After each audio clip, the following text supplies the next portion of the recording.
Primer que les comunitats estiguin més informades. És a dir, nosaltres aquí a Sant Cugat, per exemple, tenim el Cugat.cat, que és un luxe, les instal·lacions, els mitjans, la qualitat del producte que es fa, perquè la gent, entre altres coses, ha estat ben formada, en general. Et trobes que a Bolívia, i com a Bolívia puc parlar de molts altres països de Llatinoamèrica, països d'Àfrica, països del món àrab, on jo he estat com a periodista, la formació dels periodistes és una cosa molt secundària. I la majoria dels periodistes són autodidactes, són... Bueno, jo vaig treballar a Bolívia amb periodistes rurals, és a dir, que treballaven sobretot amb periodistes rurals, que feien de periodistes en pobles molt petits, molt aïllats, on fer 200 quilòmetres trigues 8 hores perquè les carreteres estan en un estat espantós.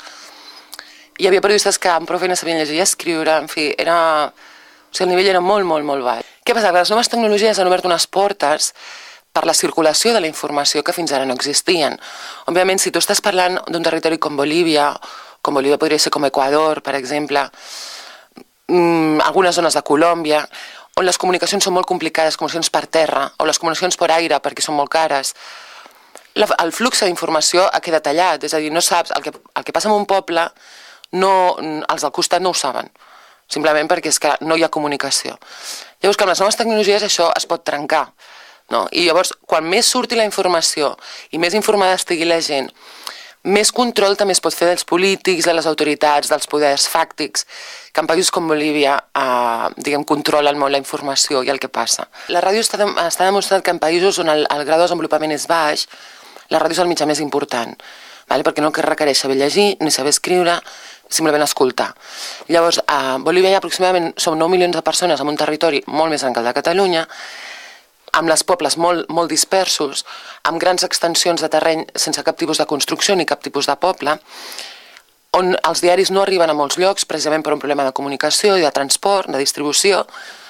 La tele no tothom la té, perquè tenir tele és car, tenir una televisió és car.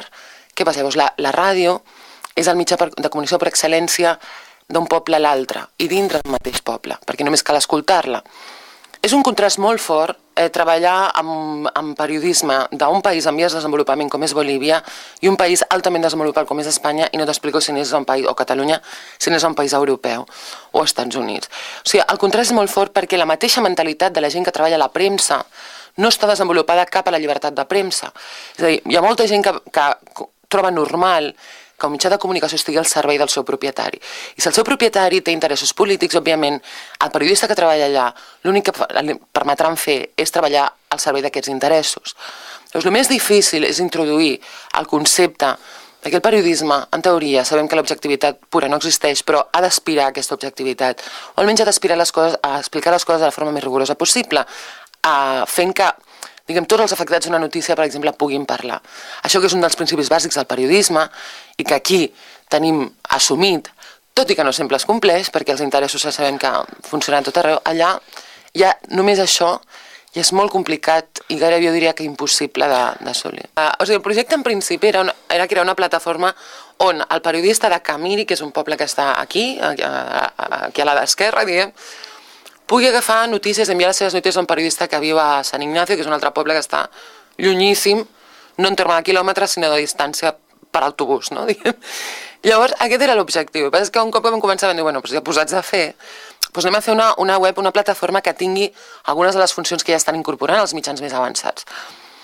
La vam muntar amb la col·laboració d'Esteve Sala, que vosaltres tots els coneixeu aquí, ell va contribuir activament a formar aquesta ràdio de Sant Cugat. Va venir a Bolívia, entre els dos la van muntar.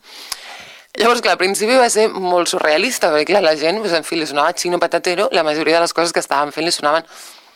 Bueno, no les havien fet servir, ho havien vist alguns cops, hi ha gent més inquieta que d'altra, no? A les grans ciutats com Santa Cruz, que és una ciutat gran, bastant rica en comparació amb la resta del país, i amb bastants mitjans en comparació amb la resta del país, hi havia periodistes que ja sí estaven familiaritzats més o menys amb aquesta. El problema va ser introduir aquests conceptes en els periodistes de províncies, que eren la meva prioritat. Era incorporar tots aquests periodistes rurals que estaven totalment aïllats, deixats de la mà de Déu, que no tenien...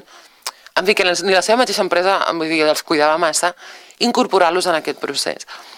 I haig de dir que em va costar molt amb alguns.